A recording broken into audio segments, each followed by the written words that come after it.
We're a little over a week away from the UFC returning to the Apex with the Gilbert Burns Michael Morales main event, and admittedly, it does kind of seem like a little bit of a clunker of a fight night. We had the UFC Iowa card with a very fun main event, UFC 315.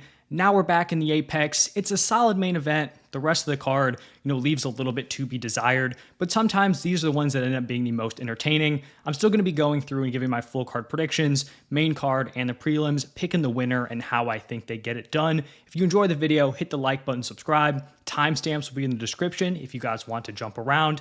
But let's just dive right into it here. Starting off on the early prelims, we have Connor Matheus taking on Yadier DelValle.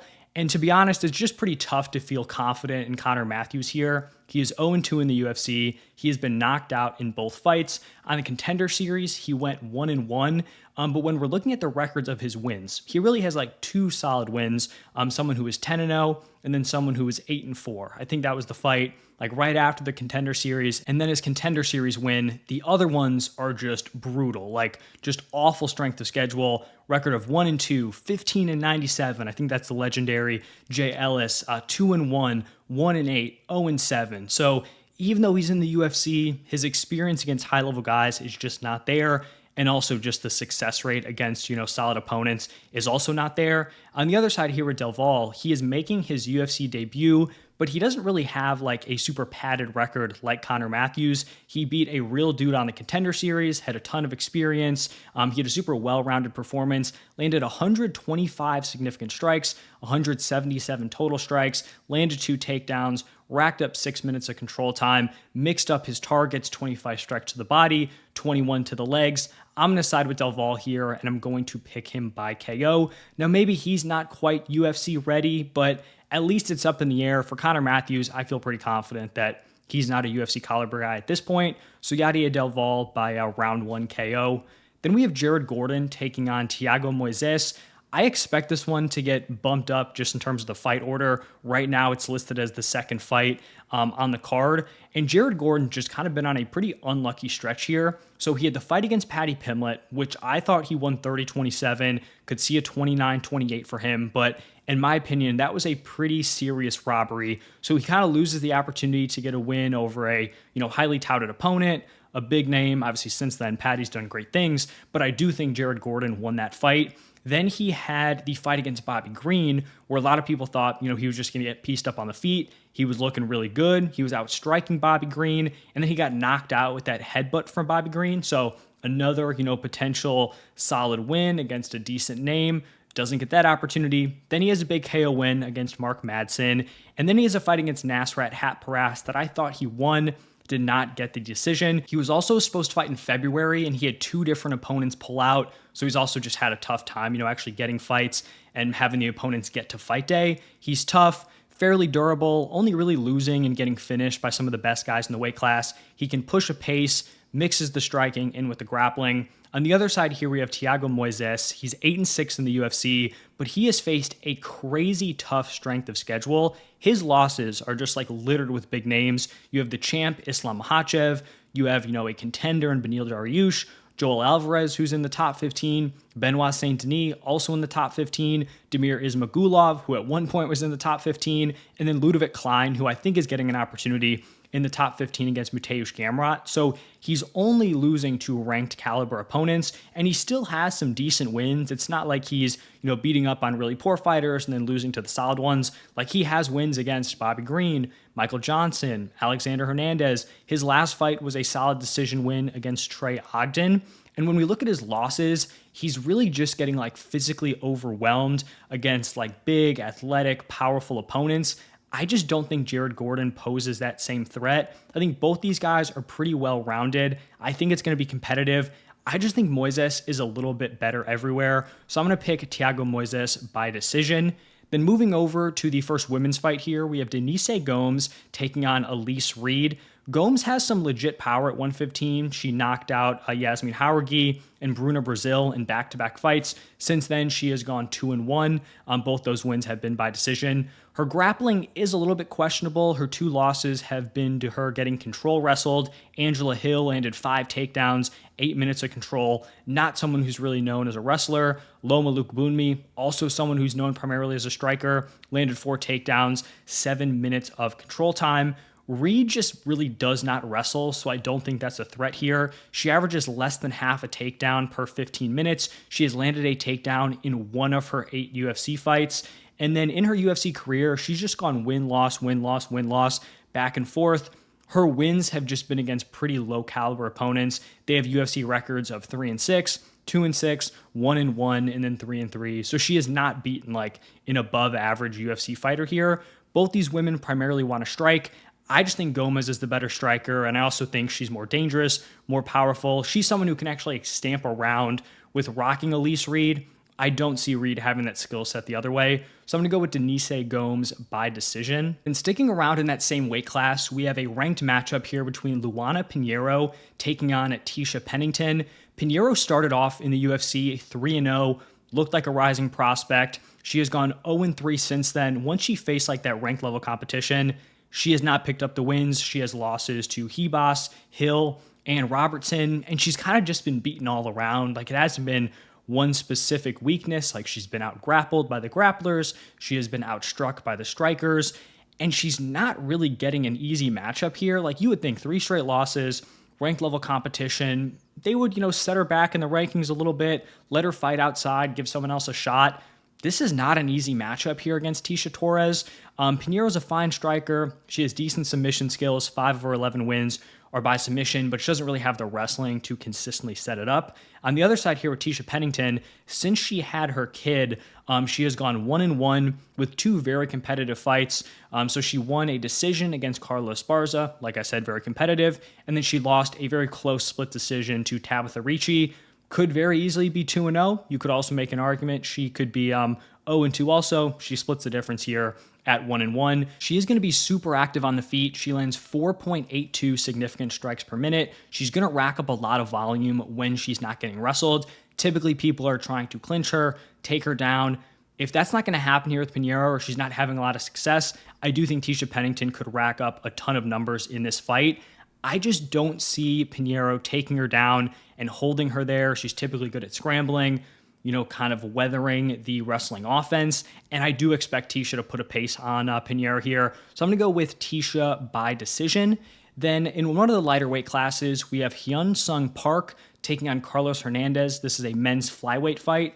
Park is 9-0 as a pro. He is 2-0 in the UFC, and then 2-0 on the road to the UFC. He finished 8 of his 9 wins, 4 knockouts, 4 submissions. So aggressive, always looking for the finish, can get it done with his hands or with the submission skills. He has strong cardio, great grappling. Those finishes, obviously submissions, or a lot of those are ground and pound finishes where he's setting it up with the wrestling, landing big shots.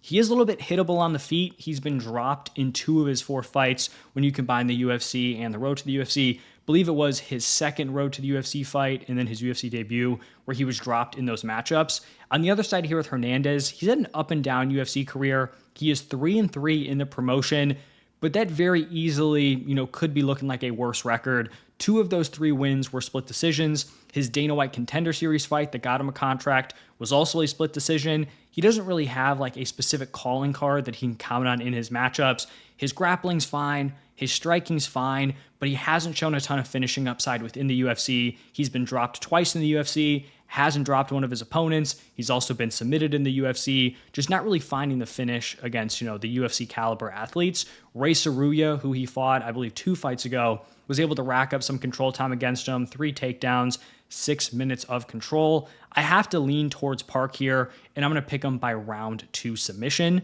Then back to the women's fights, we have Luana Santos taking on Tainara Lisboa. Both these women joined the UFC in 2023. Santos has gone 3-1. She's solid on the feet, but typically she's going to want to get her grappling going. She's fought 3 times in the UFC at 125. Her fourth fight was up at 135. Somehow that was the one she actually missed weight for. So she does have some experience up at 135, but most of her fights have been down at women's flyweight. Lisboa is 2-0 in the UFC, 1 submission win, 1 decision. When you look at her pre-UFC level of competition, she fought 7 total opponents. They combined for 3 total wins. So really, no tough matchups pre-UFC. Sometimes with these women fighters where, the regional scene is kind of thinner, they do get some tough matchups, rack up some early losses. Her team was obviously very, conservative with how they managed her before she got her UFC shot. She's also someone who wants to grapple, but can potentially get controlled, grappled herself. I'm expecting a pretty solid mix here of the striking and the grappling.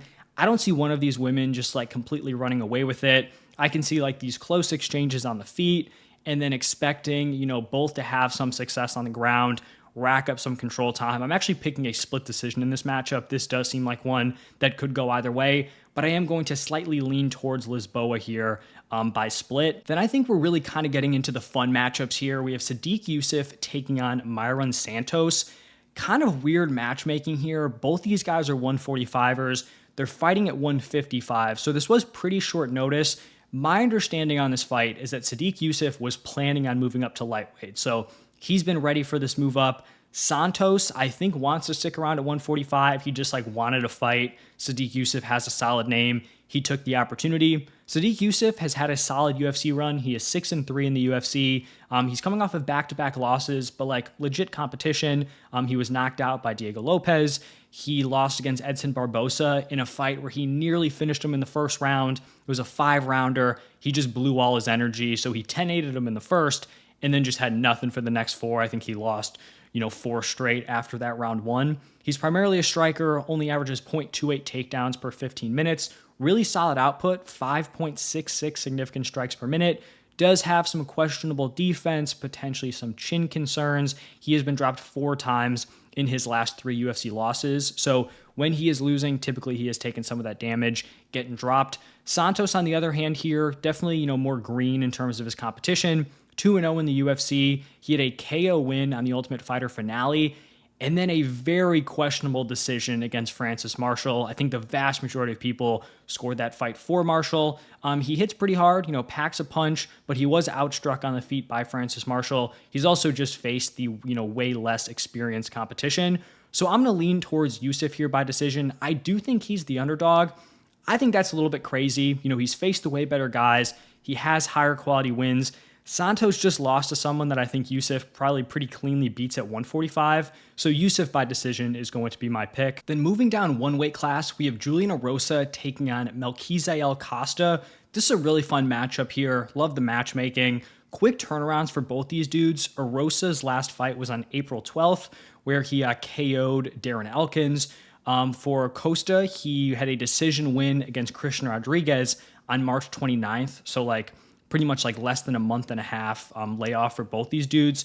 Both are on 3-fight win streaks. For Erosa, he's a pretty well-rounded fighter. He's also a finisher, 12 knockout wins, 14 submissions, 5 decision wins. He has a very large frame for 145, 6'1" with a 74.5-inch reach. He's very active on the feet, averages 6.4 significant strikes per minute. He does have some durability questions where he has been knocked out in 7 of his 11 losses. In his 7 UFC losses, he has been dropped in 6 of them. He is also absorbing 6.21 per minute, so not great there. Costa's 4-2 in the UFC, but he is 4-0 at 145, so his 2 losses have been up at lightweight. Since moving down, or he's kind of gone up and down, 145 is where he has had the success. Well-rounded, 7 knockout wins, 8 submissions, 8 decision wins. He's a solid striker, likes to mix in the wrestling, averages nearly 2 takedowns per 15 minutes in the UFC, and then does have a 54% takedown defense, which isn't a great number, but he's also just not someone who's super avoidant of the wrestling. He's fine kind of getting into these grappling exchanges. This is a tough matchup because I think, skill for skill, these guys are pretty competitive. I just trust Costa's durability more, and maybe that's kind of a cop-out, but Erosa just does not have the chin where I think Costa can finish him. I also think Costa's just more live for the big moments because he can hurt Erosa badly. Even if he's not finishing him, that is something that can stamp around. So I don't see Erosa just coming in and just running through him. I think Costa has the better chance of having the big moments, and so I am going to pick him by round 2 knockout. I do think he gets Erosa out of there. Then we have Matheus Camilo taking on Gabe Green. This is Camilo's UFC debut. He's 9-2 as a pro, well-rounded fighter, 2 knockout wins, 2 submissions, has real power on the feet. Both of his losses are by submission, so potential weakness there. I think it's good for him in this matchup, though, because Gabe Green really isn't going to threaten with his grappling. He's 11-5 as a pro, 2-3 in the UFC, back-to-back losses, and he hasn't fought since 2023. So he's been out for a very long time. The last time we saw him was when he went up against Brian Battle. If you guys remember, he charged at him instantly, just super aggressive, threw a ton of strikes. Battle just kind of weathered it, landed a counter shot, just knocked him out cold. I think the fight lasted 20 seconds. It was super quick. The durability is not quite there, or the defense combination. He's been dropped in 3 straight fights. He is a tough dude. He's not going to quit on himself. If you're not putting him out, he is still going to get in there and try to get into a dogfight. But with the recent struggles, the inactivity, it is tough to pick him here. So I'm going to be going with Camilo by decision. Then moving up to middleweight, we have Nursulton Ruziboev taking on Dustin Stoltzfus. Ruziboev is 3-1 in the UFC. All 3 wins are by knockout. He has finished 33 of his 35 wins, which first off, just an insane number of fights and then an insane finish rate. He's dangerous on the feet and on the ground. 13 knockouts, 20 submission wins, and then he just has a massive frame for this weight class, 6'5", with a 76-inch reach. And what's even crazier is that he's fought at 170. He went down to 170 to fight Joaquin Buckley, somehow made the weight at that size. It seems like he's better off at 185, not having to do that huge weight cut, not draining his body. On the other side was Stoltzfus. He had a pretty rough start to his UFC career, 0-3 in his first 3 fights. Since then, he has gone 3-2, has finishes against Marc-Andre Barrio, Puna Soriano. He was kind of viewed as a grappler heading into the UFC and still does want to get that aspect of his game going, but he has landed knockdowns in back-to-back fights, so, kind of developing in that area. I honestly just think Ruziboev is better everywhere. I think he's better and more dangerous in every area, whether they're on the feet standing or on the ground. I do think he probably prefers to stand in this matchup. Not that he couldn't grapple, but that kind of is the strength of Stoltzfus. So I think he's going to stay on the feet. I think he gets it done early. I'm going Ruziboev round 1 knockout. Then we have arrived at the co-main event here with Paul Craig taking on Rodolfo Bellato. And this is kind of just a hilarious fight here. For Paul Craig, he's just a funny fighter. He's got this elite jiu-jitsu. He has some super high quality wins against Magomed Ankalaev, Jamal Hill, but then pretty much everywhere else, he's just very weak. The wrestling's not great. The striking, he's not a bad striker aesthetically, but the durability's bad. He doesn't really deal with pressure. He's just not going to go out and win a striking battle. We saw that against Bo Nickel, right? He lost a pure striking fight against Bo Nickel, who's been striking for probably a few years now. So aesthetically, it's not awful, but he's just not going to win fights there. Bellato, on the other hand, is just an absolute tank, but the dude has no defense, but insane durability where he can take an absolute beating. So Paul Craig here, he's on kind of a rough stretch. He has lost 3 straight, 5 of his last 6. He does have an 100% finish rate with 4 knockout wins, 13 submission wins. But like I talked about the durability, he has been finished in 7 of his 9 losses. And then I mentioned the wrestling, only a 20% takedown accuracy. Bellato is 12-2-1 as a pro. He is 1-0-1 in the UFC. He had an insane comeback in his debut against Ihor Potieria, where Potieria just beat the brakes off of him for a round and a half, pretty much gassed himself out, punching him in the face. And then he came back, got the finish in that second round. He was 10-8'd by Jimmy Crute in their round 1, and then he proceeded to win the next 2 rounds, which led to the draw. So he can take a beating, but he has stuffed every takedown in both the UFC and on the Contender Series. So Paul Craig, I don't think he's someone who's going to be able to take advantage of Bellato's hitability, where you can, clip him, you can hurt him. I just don't think Paul Craig is that guy. And so I'm going to lean towards Bellato here. I don't see him taking Bellato down, and I don't see him beating him on the feet. So I think Bellato goes out there, and I think he knocks him out in the first round. Also someone who's not afraid to be aggressive. The dude does not move his head, but he's going to go in there, and he is going to get into a scrap. And now we have finally arrived at the main event here with Gilbert Burns taking on Michael Morales. this does just seem like the classic rising star, the rising contender taking on like the declining veteran with the name. This is like the opportunity to kind of launch him, potentially like one fight away from a title shot, get him into a big matchup, grow the name in a main event. Morales is 17-0 as a pro. He is 5-0 in the UFC, only 25 years old, so still extremely young. Definitely someone who could be a future champ. He's a huge welterweight, 6 foot tall, so you're not crazy there, but a 79-inch reach is just insane for welterweight. He's a powerful striker. 12 of his 17 wins are by knockout. Also great takedown defense, 92% in the UFC. Gilbert Burns has lost 3 straight fights. He is 38 years old. He's still going to have big power, right? He hits hard. He has great jiu-jitsu, but he has just looked really flat in some of his recent fights. Even like the matchup against JDM where people like to say he was winning, I do think he actually was winning on the scorecards. Personally, I think some of that is just like judges valuing control time over, power, but damage, whatever. But he wasn't doing great on the feet. Like he was kind of just controlling, landing some takedowns, which is fine, but it still wasn't a super inspiring performance. Like if JDM lost that, I probably would have been, more disappointed in him than I would have been impressed with Gilbert Burns. And so I just have a tough time seeing him actually getting Michael Morales down inconsistently. It's a 5-round fight, so maybe he gets him down a few times, but can he hold him down? Can he find a finish? I don't think he has the cardio to like really push a pace, make Morales uncomfortable. Morales is also not someone who's going to go out there and fight super reckless. He's not going to run into a punch. He's also not going to like push a crazy pace to gas himself out. He fights very composed for how young he is. He's so clean on the feet, rangy. He's going to be the much bigger guy, height, reach-wise. So I'm going to go with Michael Morales here. And I guess unfortunately for Gilbert Burns, I think he finds the knockout. I'll go Michael Morales round 2 KO. And this potentially could be Gilbert Burns' last fight. Maybe if he doesn't pick up this one, they let him, get a more reasonable fight against another veteran to potentially close it out. But I do think this is going to be a knockout loss for him. So that is going to wrap it up for my full card predictions. If you guys enjoyed the video, do me a favor, hit that like button and subscribe. Drop your picks down below, and I will see you guys in the next one.